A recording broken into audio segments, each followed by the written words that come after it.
चांदी के साथ ऐसा नहीं कि सेंट्रल बैंक बहुत बड़े पैमाने पर खरीद रहे हैं या उसे लेकर इस तरह की रिपोर्ट्स आ रही हैं। चांदी को लेकर के इंडस्ट्रियल डिमांड जैसे ही बढ़ी है, हमने देखा है कि फर्क काफी ज्यादा हमने महसूस किया है। बहुत जबरदस्त तेजी हमने चांदी पे देखी है। डॉलर का जो वर्चस्व था ग्लोबल इकोनॉमी में वो खत्म हो रहा है और करेंसीज टेक ओवर कर रही हैं।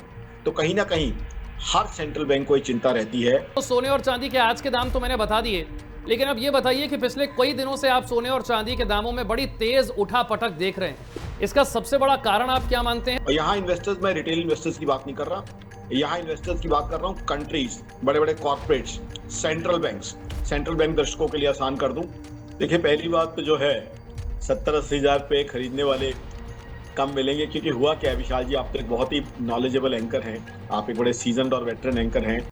नमस्कार, मैं हूं आपके साथ विशाल कालरा। बात करेंगे सोने और चांदी के दामों की, जो आए दिन नए रिकॉर्ड बना रहे हैं और 2025 का अंत होने से पहले क्या एक नया रिकॉर्ड बनने जा रहा है, इसी पर आज चर्चा करेंगे। बात करते हैं आज की। तो 21 नवंबर को सोने के दाम में तेजी, चांदी के दाम में गिरावट है। India Boolean and jeweller association IBGA के मुताबिक 10 ग्राम सोने की कीमत 585 रुपए बढ़कर 1,23,146 तक पहुंची है। इससे पहले यह कीमत 1,22,561 रुपए प्रति 10 ग्राम थी। चांदी की कीमत आज करीब करीब 3,000 रुपए गिरी है और अब यह 1,51,129 पर आ गई है। 17 अक्टूबर को सोने ने अपना ऑल टाइम हाई बनाया था, तब सोना 1,30,874 पर था और 14 अक्टूबर के दिन चांदी ने अपना ऑल टाइम हाई बनाया था, तब चांदी 1,78,100 रुपए पर थी। अब सोने और चांदी के दामों को कौन से वो बड़े फैक्टर हैं जो सबसे ज्यादा उन पर असर डाल रहे हैं? जियोपॉलिटिकल टेंशन क्यों है? सेंट्रल बैंक सोना क्यों खरीद रहे हैं? भारत के आम निवेशक को क्या करना चाहिए? चांदी की इंडस्ट्रियल डिमांड कैसे बढ़ रही है? चांदी आने वाले दिनों में कौन सा नया हाई बनाएगी? इसी पर चर्चा करने के लिए हमारे साथ अर्थशास्त्री आकाश जिंदल साहब जुड़ गए हैं। आकाश जी, बहुत बहुत स्वागत है आपका। धन्यवाद विशाल जी। आकाश जी, तो सोने और चांदी के आज के दाम तो मैंने बता दिए, लेकिन अब यह बताइए कि पिछले कई दिनों से आप सोने और चांदी के दामों में बड़ी तेज उठापटक देख रहे हैं। इसका सबसे बड़ा कारण आप क्या मानते हैं? सोने से पहले शुरू करते हैं, क्या कारण है इस जबरदस्त तेजी का जो पिछले 6 से 8 महीनों में हमने देखी है, और अब यहां से आगे कौन कौन से वो फैक्टर्स हैं जो इस दाम पर सबसे ज्यादा असर डाल सकते हैं? विशाल जी, सोने में दो चीजें हैं। सबसे पहला तो है ग्लोबल इंस्टेबिलिटी। ग्लोबल इकोनॉमी में कई दिक्कतें चल रही हैं। सोना एक सेफ हेवन एसेट माना जाता है। जब भी ग्लोबल इकोनॉमी में दिक्कतें होती हैं, पैनिक होता है, रिस्क होता है, घबराहट होता है, तो सेफ हेवन इन्वेस्टमेंट की तरफ इन्वेस्टर्स जाते हैं। और यहाँ इन्वेस्टर्स, मैं रिटेल इन्वेस्टर्स की बात नहीं कर रहा, यहाँ इन्वेस्टर्स की बात कर रहा हूँ कंट्रीज, बड़े बड़े corporates, central banks. Central bank दर्शकों के लिए आसान कर दूं, किसी भी कंट्री का जो मेन बैंकर टू बैंक्स होता है, जैसे हिंदुस्तान में रिजर्व बैंक है, तो ऐसे में सेफ हेवन एसेट बाइंग बहुत मेजरली हुई है। क्योंकि हुआ क्या है, आप जो 6 से 8 महीने की बात कर रहे हैं, उसके अंदर सबसे पहले तो जियोपॉलिटिकल टेंशंस काफी हावी रही हैं। रशिया यूक्रेन वॉर काफी इंटेंस रही है और अब तो और इंटेंस होती जा रही है। जो हालचाल पीछे रशिया की जो बातचीत ब्रिटेन के साथ हो रही है, नाटो के साथ जो नया स्टैंड लिया हुआ है रशिया ने, साथ ही साथ इसमें इजराइल का इशू भी 6 से 8 महीने की बात करें तो हॉट रहा है। उसके अलावा टैरिफ की वजह से ग्लोबल इकोनॉमी में काफी उथल पुथल हुई है। टैरिफ जिस तरीके से लग रहे थे, लगाने के बाद कई जगह अबेयंस में रख दिए जाते थे, कई जगह रिवाइज कर दिए जाते थे, कई बार उनको रिड्यूस कर दिया जाता था, तो उन्होंने भी ग्लोबल इकोनॉमी में काफी उठापटक की है। ऐसे में सेफ हेवन एसेट बाइंग जो है, एज अ हेज गोल्ड की काफी बाइंग हुई है। हिंदुस्तान में तो हम लोग सोना ज्वेलरी शेप में लेना पसंद करते हैं, हम सब लोग उसे शुभ भी मानते हैं। हमारे यहाँ सोना तोहफे में देना लेना जो है शुभ माना जाता है, बट ग्लोबली इसे एक सेफ हेवन एसेट के रूप में बाइंग की जा रही है। ये तो आ गई डिमांड की बात। अब हर चीज में दो एंगल होते हैं, डिमांड और सप्लाई।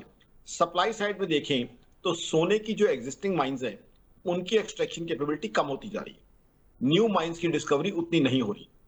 तो यहाँ एक चीज है जहां सप्लाई लिमिटेड है बट डिमांड बढ़ रही है, और जो आपका सेकंड कंपोनेंट था क्वेश्चन का, और बढ़ने की संभावना है। अब ये तो मैंने पीछे का बताया कि पीछे क्यों बढ़ा। अब जो फ्यूचर कोर्स है, फ्यूचर कोर्स क्या है? ग्लोबल अनसर्टेनिटी अभी भी बनी हुई है। अमेरिका से जो ताजा डेटा आया है, 4.4% अनएम्प्लॉयमेंट है यूएस की। जी हाँ दर्शकों, मैं सही आपको डेटा दे रहा हूं। यूएस जहां जाके नौकरी करना किसी के लिए भी, बहुत लोगों के लिए रोल मॉडल हो सकता था, बहुत लोगों के लिए एक आइडियल सिचुएशन थी नौकरी के लिए, वो अपने लोगों को जॉब नहीं दे पा रहा। हालांकि नॉन फार्म पेरोल की बात करें 1,19,000 लोगों को जॉब रोजगार मिला है, बट मैन्युफैक्चरिंग सेक्टर में नहीं है, फार्मा और अलाइड सेक्टर में मिला है। तो यूएस में इन्फ्लेशन हाई चल रही है, यूएस में जॉबलेसनेस हाई चल रही है, जॉबलेस क्लेम्स काफी फाइल हो रहे हैं। जॉबलेस क्लेम दोस्तों, जिसको वहां नौकरी नहीं होती तो उसको एक भत्ता लेने का अधिकार होता है कि मेरे पास नौकरी नहीं है, तो वो क्लेम्स काफी फाइल हो रहे हैं। दूसरा, टैरिफ की वजह से यूएस में इन्फ्लेशन काफी बढ़ा हुआ है। आप दूसरी इकोनॉमीज पे आ जाएं, जर्मनी जो दुनिया की थर्ड बिगेस्ट इकोनॉमी, यूरोप की सबसे बड़ी इकोनॉमी है, 2023-2024 लगातार 2 साल लगातार नेगेटिव जीडीपी ग्रोथ दी है। अब आ जाते हैं चाइना पे, सेकंड बिगेस्ट इकोनॉमी। चाइना अभी का डेटा छोड़ दिया जाए तो उससे पहले डिफ्लेशन का शिकार रहा है दर्शकों। डिफ्लेशन मतलब चीजों के दाम कम हो रहे थे। और दर्शकों, ये खुशी की बात नहीं, बहुत दर्द की बात है, क्योंकि लोगों के पास पैसा नहीं था बाजार में जाके सामान खरीदने का। ओवर कैपेसिटी थी फैक्ट्रियों में, फैक्ट्रियां बनाती थी फॉर एग्जांपल 10 यूनिट, लोग खरीदने पहुंचते थे 8 यूनिट, तो चीजों के दाम कम हो रहे थे। अभी लास्ट डेटा को छोड़ दिया जाए तो ये सारी चीजें जो मैं आपको इसलिए बता रहा हूं ताकि बता सकूं कि ग्लोबल अनसर्टेनिटी कितनी है, चाहे इकोनॉमिक फ्रंट हो, चाहे geopolitical issue. Russia Ukraine war में अभी रशिया और ब्रिटेन के बीच में क्या बातचीत हुई, हम सबने देखा है पिछले 8-9 दिन से। रशिया और नाटो किस तरह का टफ स्टैंड लेके चल रहे हैं वो भी हमने देखा है। तो रशिया यूक्रेन वॉर भी काफी कंसिडरेबल डैमेज कर रही है ग्लोबल इकोनॉमी को। और कभी इसी वॉर की वजह से जर्मनी में इन्फ्लेशन बढ़ा था, फ्रांस और इंग्लैंड में इन्फ्लेशन बढ़ा था, जर्मनी में गैस सप्लाई कम हुई थी। तो कहने का मतलब ये है कि जो ग्लोबल फैक्टर्स पिछले 6 से 8 महीने में जो विशाल जी ने बात की, वही ग्लोबल फैक्टर्स आगे भी चलने की पूरी आकाश जी, संभावना एक बड़ी इंपॉर्टेंट बात आपने कही कि दुनिया में शायद सोने की खानों में इतना सोना बचा भी नहीं है जितनी डिमांड है। भारत में भी डिमांड बहुत बड़े पैमाने पर होती है, और अमेरिका में सोना कितना है इस वक्त वो पूरी दुनिया में काफी हद तक असर भी डालता है। लेकिन हमने देखा है कि दुनिया भर के सेंट्रल बैंक बहुत तेजी से सोना खरीद रहे हैं। कितनी सोने की डिमांड है, कितनी सोने की खानों में सोना बचा है, इस पर मैं बाद में चर्चा करूंगा। अब मैं इस पर चर्चा करता हूं कि दुनिया भर के सेंट्रल बैंक बहुत तेजी से सोना खरीद रहे हैं और इसीलिए सोने की डिमांड में बहुत तेजी आई। तो पहले तो ये बताइए कि सारे सेंट्रल बैंक इतनी तेजी से खरीद क्यों रहे हैं? क्या इसका मतलब उन्हें कोई ऐसी बात पता है जो एक आम निवेशक को नहीं पता? क्या जो एक बहुत बड़े क्रैश को की आशंका जताई जा रही है, इस बात को सेंट्रल बैंक जानते हैं और इसलिए वो ज्यादा से ज्यादा सोना इकट्ठा कर रहे हैं? देखिए, 2-3 चीजें होती हैं। सबसे पहले तो होता है करेंसी, डी डॉलराइजेशन हो रहा है। डॉलर का जो वर्चस्व था ग्लोबल इकोनॉमी में वो खत्म हो रहा है और करेंसीज टेक ओवर कर रही हैं। तो कहीं ना कहीं हर सेंट्रल बैंक को ये चिंता रहती है कि जब एक करेंसी जिसका एक वर्चस्व था दुनिया में, वो वर्चस्व खत्म हो रहा है, तो ट्रेडिंग किस चीज में होनी है? ट्रेडिंग, दर्शकों को याद होगा आज से 100 साल पहले तो जब कोई ऐसी ग्लोबल करेंसी नहीं होती थी तो सोने में ही होती थी। 100 साल पहले या 300 साल पीछे जाएं तो मात्र सोना ही था जिसमें ट्रेडिंग होती थी। तो ऐसे में जब करेंसी के ऊपर सवाल खड़े हो रहे हैं, डी डॉलराइजेशन की बातें लगातार चल रही हैं, ब्रिक्स जैसे जो है एक एसोसिएशन अपनी करेंसी लाने की बात कर रहा है, यूएस के डॉलर का वर्चस्व कम होता जा रहा है। हालांकि यूएस ने एड़ी चोटी का जोर लगाया उसे बचाने के लिए। जापान की बात करें तो उनकी करेंसी को लेके जापान का सेंट्रल बैंक बहुत बुरी तरह चिंतित है, जिस तरीके से वॉलेटिलिटी चल रही है। चाइना की करेंसी को दुनिया ने कभी ग्लोबल करेंसी एक्सेप्ट किया ही नहीं है। हमारा रुपी कई कंट्रीज में एक्सेप्ट होना शुरू हो गया है, तो और हमारा रुपी तरक्की भी कर रहा है। बट अब ये है कि करेंसी को लेके जो इश्यूज हैं, तो जाहिर सी बात है सेंट्रल बैंक्स चिंता करते हैं अपने देश की। दूसरा, सेंट्रल बैंक्स ये भी देख रहे हैं कि ग्लोबल इकोनॉमी की अगर अनसर्टेनिटी बढ़ गई, अगर ग्लोबल इकोनॉमी आज तो हम कह सकते हैं स्लो डाउन से रिसेशन में चली गई, तो जाहिर सी बात है हेज करके रखना है, सेफ हेवन एसेट में जाना है। तो सेंट्रल बैंक्स अपने आप को हेज करके चल रहे हैं। हेज करने का मतलब है कि कोई पोटेंशियल रिस्क जो आ रहा है, दिख रहा है, एंटिसिपेटेड है कि शायद वो रिस्क आ जाए, तो उससे पहले एक हेज बना लेना। यानी पानी आने वाला है बहुत ज्यादा, तो उससे पहले एक दीवार बना लेना 4 फुट की कि पानी रुक जाए, तो वो हेजिंग हो रही है, सेफ हेवन एसेट बाइंग हो रही है। और डॉलर का क्या होगा और क्या ब्रिक्स की करेंसी आएगी, क्या ग्लोबल करेंसीज में उथल पुथल होगी, क्या सोना ही सेंटर स्टेज लेगा, ये बड़े सवाल हैं। तो जाहिर सी बात है हर कंट्री का सेंट्रल बैंक करेंसी को भी देखता है, कंट्री की इकोनॉमिक कंडीशन को भी देखता है, तो अपने आप को हेज करके चल रहे हैं। हिंदुस्तान में हम लोगों को शौक है ज्वेलरी के रूप में सोना लेने का, बट ग्लोबली तो सिचुएशन अलग है। तो हिंदुस्तान में हमारे यहाँ डिमांड अभी भी अच्छी है, शादियों में भी बाइंग हुई है। और अब जो बात दर्शक जानना चाहते होंगे वो बता दूं, आज भी अगर इस रेट पे आप सोना खरीद लेते हैं तो आप लेफ्ट आउट फीलिंग ना रखें। ये ना सोचें कि मैंने तो मौका चूक गया, अब तो बढ़ गया है, अब क्या करूं। अब भी अगर आप सोना खरीदते हैं तो आने वाले समय में 15 से 20% पर एनएम की ग्रोथ आपको मिलने की संभावना क्लियरली दिख रही है।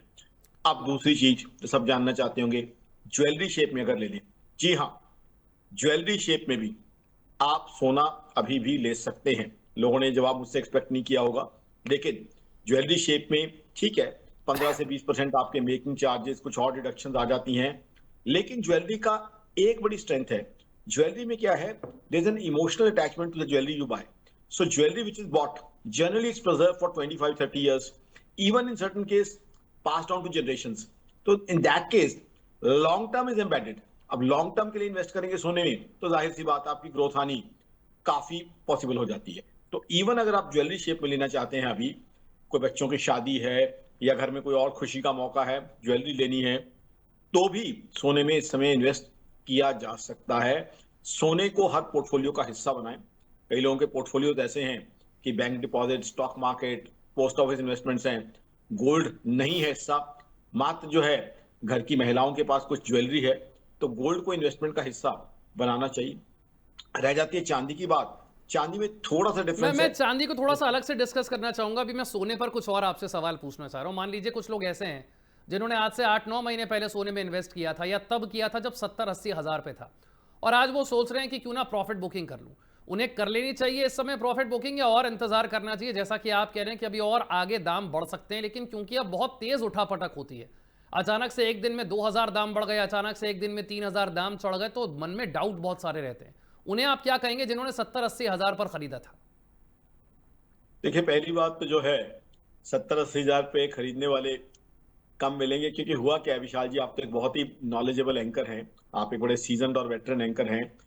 जनरली बाइंग लोगों ने कब की है, जब लाख रुपए से ऊपर चला गया, तब लोग जो है बैंड वैगन में है, तब जाके बाइंग 1 लाख, 1,05,000, 1,10,000 पे बाइंग की है। तो अभी ज्यादातर लोगों ने जो सोने की तेजी के बाद बाइंग की है, तो उनको अभी उतना प्रॉफिट नहीं मिले हैं। मान लीजिए कोई एक 10 पे एंटर किया है, एक 5 पे एंटर किया है, या एक 10 और एक 15 पे एंटर किया है, तो बहुत ज्यादा प्रॉफिट में ज्यादातर इन्वेस्टर्स नहीं है। क्योंकि होता क्या है, इन्वेस्टर की मेंटेलिटी एज एन इकोनॉमिस्ट कहूं, जब तेजी आ जाती है तभी वो पड़ोसी से, अपने दोस्त से, अपने साथ मॉर्निंग वॉक करने वाले से सुनता है, अपने ऑफिस कुलीग से सुनता है, तब जाके उसका इंटरेस्ट बनता है। तेजी जब मार्केट डाउन होती है तब लोगों का इंटरेस्ट नहीं बनता। तो ऐसे में बहुत ज्यादा प्रॉफिट तो लोगों को नहीं होंगे, तो इसलिए मैं उन्हें सजेस्ट करूंगा कि होल्ड करें। और जैसे मैंने कहा, मैं तो चाहता हूं कि एक पोर्टफोलियो का हिस्सा बनाएं आप। ये ना करें कि चलो उस टाइम 100 ग्राम ले लिया था, अब बेच के बाहर हो जाए। उसको एक पोर्टफोलियो का हिस्सा बनाएं। जैसे किसी भी इन्वेस्टर के पोर्टफोलियो में आज कुछ बैंक डिपॉजिट्स होंगे, कुछ शेयर्स होंगे, कुछ म्यूचुअल फंड्स होंगे, कुछ एनएससी होंगे, केवीपी होंगे, ऐसे गोल्ड को हिस्सा बनाएं पोर्टफोलियो का। तो मैं अभी स्विच आउट करने को नहीं कहूंगा। रादर अगर आपने और ऐड करना है और 1 साल का होल्डिंग पीरियड है आपका, तो ऐड कर सकते हैं, क्योंकि ग्लोबल अनसर्टेनिटी कहीं भी नहीं अभी गई है। रशिया यूक्रेन वॉर अभी भी उग्र रूप लेके बैठी हुई है। यूएस के जो टैरिफ्स हैं उसकी वजह से ग्लोबल इकोनॉमी को नुकसान हुआ है, क्लियर दिख रहा है, यूएस को खुद नुकसान हुआ है। आपके सामने मैंने अनएम्प्लॉयमेंट का डेटा रखा यूएस जैसी इकोनॉमी का, इन्फ्लेशन 3% के आसपास है यूएस में। यूएस के सामने बहुत बड़ा क्वेश्चन मार्क है, they are in a huge dilemma whether they can cut interest rates और नॉट। जब यूएस जैसी इकोनॉमी स्लो डाउन का शिकार है, चाइना पीछे डिफ्लेशन का शिकार रही है, जर्मनी 2 साल नेगेटिव जीडीपी ग्रोथ रही है, उसके बाद आ जाए इंग्लैंड, सितंबर अक्टूबर 2024 नेगेटिव जीडीपी ग्रोथ रही है, जापान पे आ जाएं, जनवरी टू मार्च 2025 नेगेटिव जीडीपी ग्रोथ रही है। ऐसे में सिर्फ एक ही इकोनॉमी चमक के चल रही है, मेरी और आपकी, हमारा अपना भारत। उसमें भी हमारी सरकार ने कुछ अच्छे एफर्ट्स किए। विशाल जी जानते हैं कि सितंबर के महीने में जीएसटी के 2 स्लैब्स हमने कम कर दिए और उसका मैजिकल इफेक्ट हुआ। इमीडिएटली नवरात्र पे, दिवाली पे बहुत रैम्पेंट बाइंग हुई, कंजम्पशन हुई, और वही चीज हुई जो मेरी ऑर्गेनाइजेशन आकाशदल.in ने उस समय तमाम चैनल पे प्रेडिक्ट किया था। जीएसटी के स्लैब्स हमने खत्म कर दिए, बट जीएसटी फिर भी उतना ही रहा, 1,95,000 करोड़ का जीएसटी में आया अक्टूबर में। तो मात्र एक इकोनॉमी तो दुनिया को नहीं चला सकती ना। एक इकोनॉमी हिंदुस्तान एक एक्सेप्शन है जो तेजी एग्जिबिट कर रही है, बाकी दुनिया तो स्लो डाउन और घबराहट शो कर रही है। अनसर्टेनिटी अभी तक बनी हुई है। अमेरिका टैरिफ्स को लेके क्या रुख अख्तियार करता है, बिल्कुल अभी क्लैरिटी नहीं अनसर्टेनिटी है। बहुत है, लेकिन एक और भी वजह है जिसका आपने शुरुआत में जिक्र किया कि माइनिंग होती है सोने की भी, और कोई भी चीज जो है वो अनलिमिटेड नहीं है धरती के अंदर, आप उसे अनलिमिटेड नहीं निकाल सकते। सोने की खानों में भी सोना इतना बचा नहीं है, शायद इस तरह की रिपोर्ट्स आती हैं, जितनी डिमांड इस वक्त दुनिया में सोने की है। इसे लेकर आप क्या कहेंगे, क्या ये भी एक दाम बढ़ने के पीछे की बड़ी वजह है? क्योंकि लोग जानते हैं कि जिस तेजी से सोने की खपत हो रही है उतना माइनिंग नहीं हो रही है। बिल्कुल। देखिए, हम रोज देखते हैं एनवायरनमेंट पे जो स्टडीज हैं, रोज देखते हैं एनवायरनमेंट को किस तरीके से ग्लोबली डैमेज किया गया, हम देखते हैं। तो उतना अनलिमिटेड सोना तो पैदा नहीं हो सकता, ना ही ये है कि पैदा होता रहेगा। अब जिस तरीके से दुनिया ग्रो कर रही है, सोने की डिमांड तो बढ़ रही है। अब ज्वेलरी शेप में ले लीजिए, हिंदुस्तान में पहले कितनी ज्वेलरी लेते थे, आजकल हर व्यक्ति शादी में ज्वेलरी चाहता है। सेंट्रल बैंक्स ने ग्लोबली, चाइना ने पीछे बहुत रैंपेंट बाइंग की है, और बहुत से बैंक्स हैं, कंपनीज हैं, कॉर्पोरेट्स, उन्होंने बहुत बाइंग की है। तो डिमांड आप बढ़ाते जाओगे, लेकिन प्रोडक्शन कहां से बढ़ेगी? प्रोडक्शन, एनवायरनमेंट में जो हालात चल रहा है, फिर ग्लोबल वार्मिंग में जो चीजें हुई हैं, उसको देखते हुए उस तरीके से तो प्रोडक्शन नहीं बढ़ रहा। डिमांड बढ़ती जा रही है, तो जाहिर सी बात है, अच्छा, रिसाइकलिंग उतनी ज्यादा होती नहीं है। अब जो किसी सेंट्रल बैंक के गोडाउन में जाके पड़ गया हो तो रिसाइकल होगा नहीं। ज्वेलरी भी जो है, कहाँ रिसाइकल होती है? हिंदुस्तान में अक्सर, विशाल जी, आपने संपन्न घरों में देखा होगा, नहीं जी, हम पुरानी पुरानी ज्वेलरी से क्यों नया हार बनाए, हम तो नई ज्वेलरी लेके आएंगे। संपन्नता होती है तो और सोना लेके आना है, हालांकि इंपोर्ट हो रहा है। तो रिसाइकलिंग भी उस तरीके से नहीं हो रही है, प्रोडक्शन उस तरीके से नहीं हो रही है, तो जाहिर सी बात है सप्लाई उस तरीके से नहीं हो रही है। लोगों का रिलायबिलिटी, लोगों का कॉन्फिडेंस, और मैं बात मात्र लोगों की नहीं कर रहा, कंट्रीज की बात कर रहा हूँ। चाहे सेंट्रल बैंक्स कंट्री को रिप्रेजेंट करते हैं, चाहे कंट्री के बड़े कंपनीज देखें, या बैंक्स इंडिपेंडेंटली देखें, वो गोल्ड पे रिलाई करना चाहते हैं। ठीक है, अब सबसे डॉलर बेहतरीन की, फॉर्म में अगर आपको सोना खरीदना है तो क्या होगा? क्या फिजिकल गोल्ड होगा, गोल्ड ईटीएफ होगा, गोल्ड म्यूचुअल फंड होगा? इन तीन ऑप्शन में से आप अपना फेवरेट बताइए, और आप निवेशकों को क्या सलाह देंगे? थोड़ा थोड़ा करके क्या तीनों ले सकते हैं? और एक चौथी चीज, डिजिटल गोल्ड पर सेबी ने रोक लगा दी है, कह दिया है कि हम इसे रेगुलेट नहीं करते हैं। जो पेटीएम पर, फोन पे पर, गूगल पे पर आपको सोना मिल रहा है, इस पर हमारा कोई कंट्रोल नहीं है। तो कल को अगर ये एप्स में कोई दिक्कत हुई तो फिर आप हमारे पास नहीं आइएगा पूछने के लिए। जी देखिए, ईटीएफ से एक बहुत अच्छा माध्यम है सोना लेने का, लेकिन ईटीएफ से पहले बता दूं, इन्वेस्टर्स को चाहिए कि अपना रिस्क फैक्टर्स और ऑफर डॉक्यूमेंट जो है, डिटेल्स पूरी पढ़े, उसके बाद उसमें आगे इन्वेस्ट करें। क्योंकि म्यूचुअल फंड में किसी तरह की भी रिटर्न्स की कोई गारंटी नहीं होती, कोई एश्योरेंस नहीं होती है। They depend on market performance and market risk. तो ईटीएफ में अगर आप इन्वेस्ट करते हैं तो इन चीजों का ध्यान रखें, ऑफर डॉक्यूमेंट और म्यूचुअल फंड के रिस्क फैक्टर्स और सारी स्कीम को प्रॉपरली पढ़ें। अब रॉ शेप में भी लिया जा सकता है, रॉ शेप में भी गोल्ड लिया जा सकता है। आपने 3 शेप्स की बात की, चौथी शेप जो है, मैं तो चौथी चीज की भी रिकमेंडेशन कर रहा हूं जो लोगों के मन को भाएगी, ज्वेलरी शेप। ज्वेलरी शेप भी, जी हाँ, इन्वेस्टमेंट का अच्छा जरिया हो सकती है, क्योंकि ज्वेलरी आपके 3-4 पर्पज सर्व करती है। मेम साहब को भी खुश करेगी, साथ ही साथ परिवार की सोशल वैल्यू बढ़ाएगी। तीसरी चीज विशाल जी, ज्वेलरी में एम्बेडेड चीज है कि लॉन्ग टर्म के लिए बाय की जाती है ज्वेलरी। तो ज्वेलरी शेप में भी अगर लेना है, one can go ahead and buy, चाहे उसमें 10-15-20% मेकिंग चार्जेस और कुछ चीजें आ जाती हैं, but that also can be one of the options, क्योंकि उसमें आप जो है लॉन्ग टर्म के लिए इन्वेस्ट कर रहे हो, और लॉन्ग टर्म के लिए इस एसेट में इन्वेस्ट किया जाए तो बहुत अच्छा रहेगा। क्योंकि ग्लोबल इकोनॉमी में अभी बहुत उथल पुथल बाकी है, ग्लोबल इकोनॉमी ऐसी नहीं रहेगी। अब 2047 तक देखिए हमारे हिंदुस्तान की इकोनॉमी कहां पहुंचती है, और यूएस की इकोनॉमी जो है अब मेरे हिसाब से स्लो डाउन का शिकार रहेगी। चाइना लॉस्ट डेकेड की तरफ जा रहा है।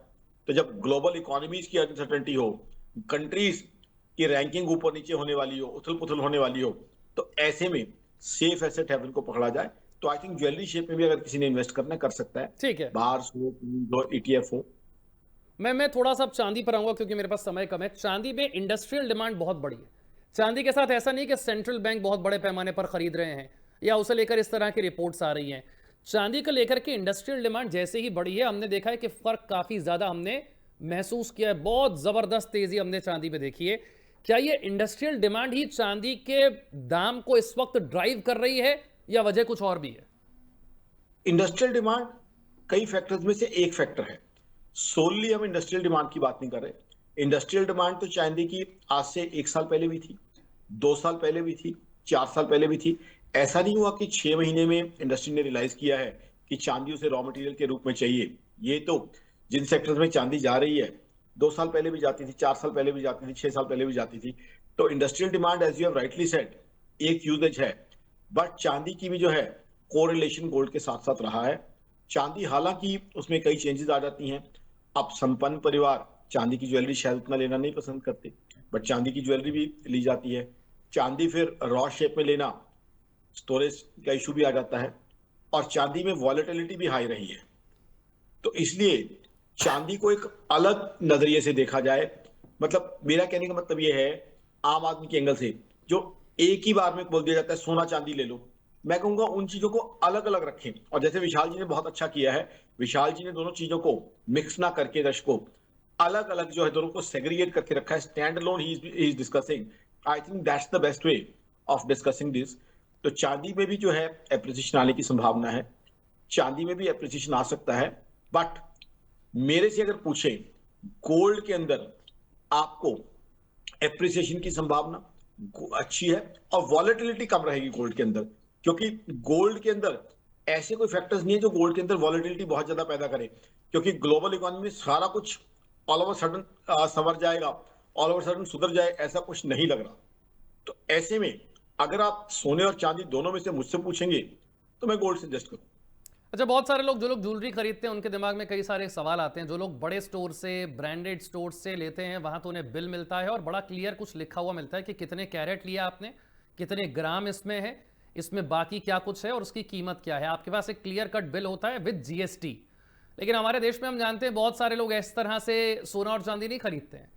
उन्हें दे दिया जाता है सोना, वो खरीद लेते हैं भरोसे पर, एक कच्चा बिल बन जाता है। फिर कुछ सालों के बाद जब वो जाते हैं तो वो कहते हैं साहब आप ये कह रहे हैं 22 कैरेट है, तो 22 कैरेट है ही नहीं। आप कह रहे हैं ये इतने ग्राम सोना, इतने ग्राम तो है ही नहीं। अब जब सोने और चांदी के दाम इतने ज्यादा बढ़े हुए हैं, ऐसे में आपके साथ कहीं 1 रुपए का भी धोखा हो जाए, यह आप बर्दाश्त नहीं कर सकते हैं। तो एक आम निवेशक या एक आम खरीदार, सोना खरीदने वाला, उसे किन बातों का ध्यान रखना चाहिए? बड़ा अच्छा आपने पॉइंट उठाया। दिल्ली में भी और शहरों में भी, दिल्ली में तो खासकर हैं, लैब्स बनी हुई हैं जहां सोने की क्वालिटी टेस्टिंग हो जाती है, और वो उसकी जो फीस और उसके जो चार्जेस है बहुत ही कम है। जो मेजर मार्केट्स हैं दिल्ली में, उनके अंदर लैब्स बनी हुई हैं। आप जो है जब लेते हैं तो लैब में चेक करा सकते हैं, और शहरों में भी कईयों में लैब्स हैं। नहीं तो आप इस तरीके से टाई अप कर सकते हैं कि ठीक है भाई साहब ले लिया, लैब में हम देखेंगे।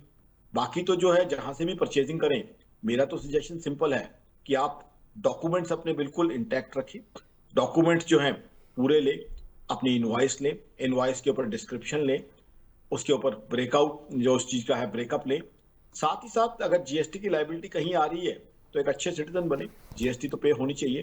तो इसलिए कच्चे काम की मैं सलाह नहीं दूंगा, चीजों को डॉक्यूमेंट करें, रिकॉर्ड रखें उसका, ताकि आपको पता हो आपने क्या लिया है। एज विशाल जी राइटली सेइंग, उसका ब्रेकअप आपके पास होना चाहिए, क्या आपने लिया है, कितने आपके मेकिंग चार्जेस हैं, कितने कैरेट आपने लिया है। और जहां प्योरिटी पे आपको डाउट है तो लैब्स में टेस्टिंग की फैसिलिटी अवेलेबल है, तो लैब्स में उस चीज को टेस्ट करा के रखें। एक आखिरी मेरा प्रश्न है, 2025 का आखिरी महीना करीब है, कुछ ही दिनों में आखिरी महीना शुरू हो जाएगा। इस आखिरी महीने के लिए जितने फैक्टर्स आपने अभी बताए उन सभी को कंसिडर करते हुए आपका अनुभव क्या कहता है, सोने और चांदी की चाल इस आखिरी महीने में कैसी रह सकती है? मुझे लगता है कि सोने में कुछ ग्रोथ आने की संभावना है, क्योंकि जियोपॉलिटिकल फैक्टर्स और उलझ सकते हैं। अब जियोपॉलिटिकल फैक्टर से मेरा इशारा सब लोग समझ रहे हैं, कौन सा ऐसा जियोपॉलिटिकल इशू है जो और उलझने की संभावना है। सब जानते हैं, रोज न्यूज फ्लो क्या आ रहा है नाटो को लेके, रशिया को लेके। तो बाकी तो ये वक्त बताएगा, नोबडी कैन एग्जैक्टली प्रेडिक्ट कि जियोपॉलिटिकल सिचुएशन किस तरीके से आगे बढ़ती है, बट चीजें सही नहीं जा रही है। टैरिफ्स को लेके भी अभी हमें कोई ऐसा क्लियर कट पाथ नहीं दिखाई दे रहा है। ठीक है, एग्रीमेंट्स हो रहे हैं कुछ कंट्रीज के साथ, बट ऐसे क्लैरिटी नहीं लग रही है कि टैरिफ्स को लेके सिनेरियो क्या रहेगा। अभी इंडो यूएस ट्रेड डील को लेके भी बहुत हमें उम्मीद है, संभावना भी है, क्योंकि यूएस में फूड की इन्फ्लेशन बढ़ी है, बट क्लैरिटी अभी भी हमारे सामने नहीं है। तो इसलिए जो है मुझे लगता है अनसर्टेनिटी दिसंबर में भी प्रिवेल करेगी, और यूएस में जो $1 billion, I would say it's $1 trillion question की रेट ऑफ इंटरेस्ट कट होते हैं कि नहीं क्रिसमस से पहले, क्योंकि उसमें उनका मेजर बाइंग से टाइम होता है, वो अनसर्टेनिटी भी है। तो जब अनसर्टेनिटीज बढ़ेगी तो जाहिर सी बात है सोने की तरफ रुझान बढ़ेगा। तो आई थिंक दिसंबर में सोने में कुछ ना कुछ स्ट्रेंथ और दिखने चांदी की में? पॉसिबिलिटी चांदी में भी लग रही है। चांदी में भी लग रही है, सोने में जो है ज्यादा लग रही है, क्योंकि अनसर्टेनिटी को जो है मैं सोने के साथ डायरेक्टली रिलेट करूंगा। अनसर्टेनिटी मुझे बढ़ती हुई लग रही है, ऐसे कई फैक्टर से संभावना दिख रही है। बहुत बहुत शुक्रिया आकाश जिंदल साहब, आपने हमारे लिए वक्त निकाला और हमारे दर्शकों को इतने आसान तरीके से समझाया कि सोने और चांदी के दाम आगे कैसे बढ़ेंगे या घटेंगे और आपको क्या करना है एक निवेशक के तौर पर। छोटा सा ब्रेक।